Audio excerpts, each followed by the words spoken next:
திருப்பூர் அருகே சரிவர பொருட்கள் வழங்காத நியாய விலைக் கடையை பொதுமக்கள் முற்றுகையிட்டதால் பரபரப்பு நிலவியது. துரைசாமிபுரம் பகுதியில் செயல்படும் நியாய விலைக் கடைக்கு இன்று பொருட்கள் வாங்கச் சென்ற மக்கள் பதிவு செய்யும் இயந்திர கோளாறு காரணமாக காத்திருக்கும் சூழல் ஏற்பட்டது. இதன் காரணமாக கடைக்காரர் தாமதமாக வருவதாகவும் பொருட்கள் சரியாக விநியோகிக்கப்படுவதில்லை என்றும் ஆத்திரத்தில் இருந்த மக்கள் முன்னாள் கவுன்சிலர் கனகராஜ் தலைமையில் கடையை முற்றுகையிட்டு போராட்டத்தில் ஈடுபட்டனர். இதையடுத்து சம்பவ இடத்துக்கு வந்த குடிமைப்பொருள் வட்டாட்சியர் உஷாராணி மற்றும் அனுப்பர்பாளையம் போலீசார் பொதுமக்களிடம் பேச்சுவார்த்தை நடத்தினர்.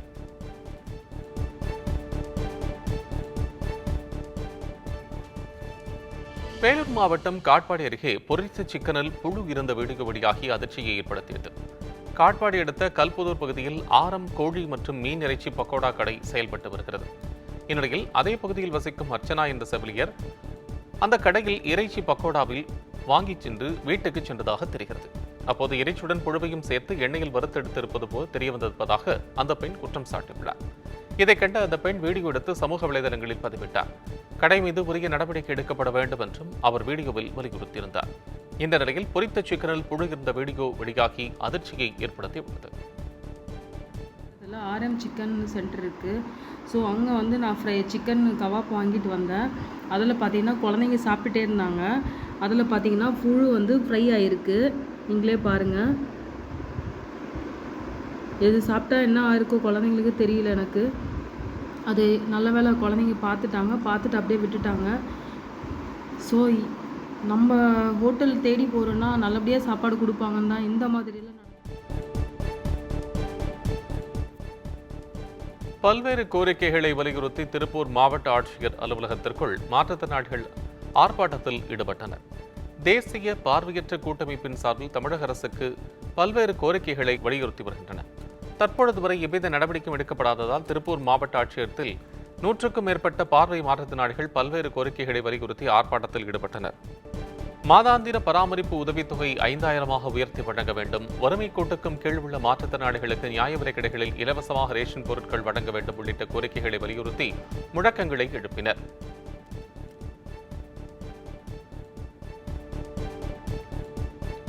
திருப்பூரில் விசைத்தறி உரிமையாளர்களின் வேலைநிறுத்த போராட்டத்திற்கு ஆதரவு தெரிவித்து வணிகர்கள் கடையடைப்பு போராட்டத்தில் ஈடுபட்டனர். கோவை, திருப்பூர் மாவட்டங்களில் கூலிக்கு நெசவு செய்து வரும் விவசாய சங்கங்களின் கூட்டமைப்பின் சார்பில் கூலி உயர்வு கோரி 27 நாட்களாக வேலைநிறுத்தம் நடைபெற்று வருகிறது. இதனால் சுமார் 1000 கோடி ரூபாய் மதிப்பிலான காடா துணி உற்பத்தி பாதிக்கப்பட்டுள்ளது. மேலும் விசைத்தறி தொழில் நேரடியாகவும் மறைமுகமாகவும் ஈடுபட்டுள்ள 3 லட்சம் தொழிலாளர்களின் வாழ்வாதாரமும் பாதிக்கப்பட்டுள்ளது. இதனிடையே போராட்டத்தை விரைந்து முடிவுக்கு கொண்டுவர வலியுறுத்தி சாமலாபுரம், காரணம்பேட்டை உள்ளிட்ட பகுதிகளில் உள்ள 1000க்கும் மேற்பட்ட கடைகளை அடைத்து வணிக நிறுவனங்கள் ஆதரவு தெரிவித்துள்ளன. பிரசித்தி பெற்ற திருச்சி சமயபுரம் மாரியம்மன் கோயில் தேரோட்டம் கோலாகலமாக நடைபெற்றது. தமிழகத்தில் உள்ள அம்மன் கோயில்களில் பிரசித்தி பெற்றது சமயபுரம் மாரியம்மன் கோயிலாகும். இக்கோயிலில் சித்திரை தேர் திருவிழா கடந்த 6ஆம் தேதி கொடியேற்றத்துடன் தொடங்கியது. தினந்தோறும் அம்மன் பல்வேறு வாகனங்களில் திருவீதி உலா வந்து பக்தர்களுக்கு அருள் பாலித்து வந்த நிலையில் விழாவின் சிகர நிகழ்வான தேரோட்டம் இன்று வெகு விமரிசையாக நடைபெற்றது. இதில் பல்லாயிரக்கணக்கான பக்தர்கள் கலந்து கொண்டு தேரை வடம் பிடித்து இழுத்து வழிபட்டனர்.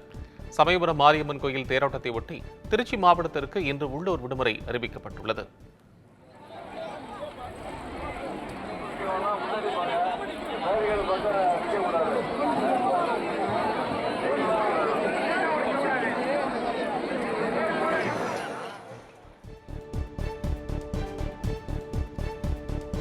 சிவகங்கை மாவட்டம் சிங்கம்புணரி பத்ரகாளி அம்மன் கோயில் பங்குனி பொங்கல் விழாவில் ஆயிரக்கணக்கானோர் கலந்து கொண்டு நேர்த்திக்கடன் செலுத்தினர்.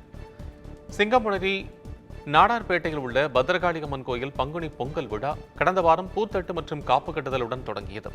திருவிழாவின் 8ஆம் நாளான இன்று பால்குடம் எடுத்து வந்த பக்தர்கள் வழிபாடு செய்தனர். முன்னதாக நந்தவனத்தில் அமைந்துள்ள விநாயகர் கோயிலிருந்து குழந்தைகள் முதல் பெரியவர்கள் வரை ஏராளமானோர் பால்குடங்களை தலையில் சுமந்து வந்து நேர்த்திக்கடன் செலுத்தினர்.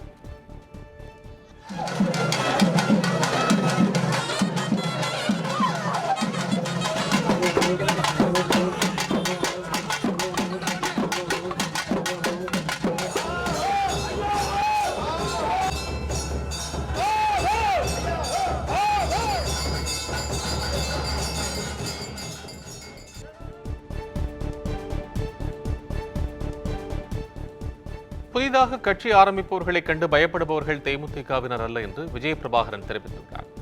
விழுப்புரம் மாவட்டம் திண்டிவனம் அடுத்த ஆத்தூரில் மறைந்த விஜயகாந்தின் உதவியாளர் சின்னகுமாரின் குழந்தைகள் காதணி விழா நடைபெற்றது.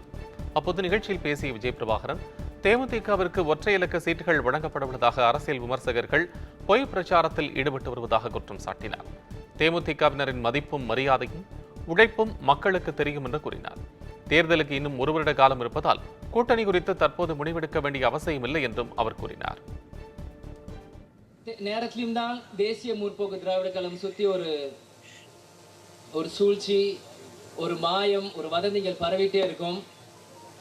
அந்த மாதிரி நேற்று அதிமுக பாஜக கூட்டணி சேரும்போது அது அவங்க 2 பேர் கட்சி முன்னாடி இருந்தாங்க, இல்லை அதுக்குள்ள நம்ம போக வேணாம். ஆனால் இங்கே இருக்க ஊடகங்கள், இங்கே இருக்க அரசியல் விமர்சகர்லாம் நேற்று உடனே எல்லா நியூஸ்லையுமே தேமுதிகவுக்கு வந்து சிங்கிள் டிஜிட் நம்பர் கொடுக்குறாங்க, அதனால கூட்டணி விட்டு வெளியே போகிறாங்கன்ட்டு. இன்னைக்கு கூட்டணி சேர்ந்தது வந்து ஏடிஎம்கே பிஜேபி. அவங்க அமித்ஷா வந்தார், அண்ணாமலையை விலகிட்டாங்க, நயனார் நாகேந்திரன் அவர் உள்ள வந்திருக்காரு, இன்னைக்கு இபிஎஸ் எல்லாரும் சேர்ந்துட்டாங்க. ஓகே, எங்கேருந்து நீங்கள தேமுதிக வந்தது? எதுக்காக சிங்கிள் சீட்டு அப்படி நீங்கள் போடுறீங்க? இன்னும் தேர்தலுக்கு 1 வருஷம் காலம் இருக்கு. இப்போவே இருந்தே தேமுதிக சிங்கிள் சீட்டு வெளியே போகிறாங்க. என்ன பயமா? இல்லை, எனக்கு புரியல. ஏன்னா இப்போ இருந்தே மக்கள் மனசில் ஒரு ஸ்லோ பாய்சன் மாதிரி தேமுதிக சிங்கிள் டிஜிட் கொடுக்கணும். நீங்கள் யார் நியமனம் செய்கிறதுக்கு? எங்களோட மதிப்பு, எங்களோட கெப்பாசிட்டி என்னன்னு தேமுதிக காரனுக்கு மக்களுக்கு தெரியும். இனி 1 வருஷம் காலம் இருக்கு. அது சிங்கிள் டிஜிட்டா, டபுள் டிஜிட்டா, ட்ரிபிள் டிஜிட்டான்ட்டு எந்த கூட்டணி போகிறோமோ அந்த 2 தலைவர்கள் முடிவு பண்ணுவாங்க. ஊடகங்களுக்கு என்ன அவசரம்?